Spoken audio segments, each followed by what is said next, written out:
Hello guys, এটা হচ্ছে রামকৃষ্ণ দেবের মন্দির। এটা হচ্ছে বেলুড় মঠে অবস্থিত। যারা দক্ষিণেশ্বর এসেছিলেন ঘুরতে তারা অবশ্যই মঠের কথা জানেন। দক্ষিণেশ্বর আসলেই এখানে অনেক আসে। এটা হচ্ছে লঞ্চে করে আসতে হয় দক্ষিণেশ্বর থেকে। 11 টাকা লঞ্চে ভাড়া।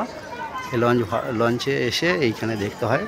এটা খোলা থাকে সকাল 6:30 থেকে 11:30, আর বিকেল 3:30 থেকে 8:30। এটা হচ্ছে বেলুড় মঠ জায়গাটার নাম।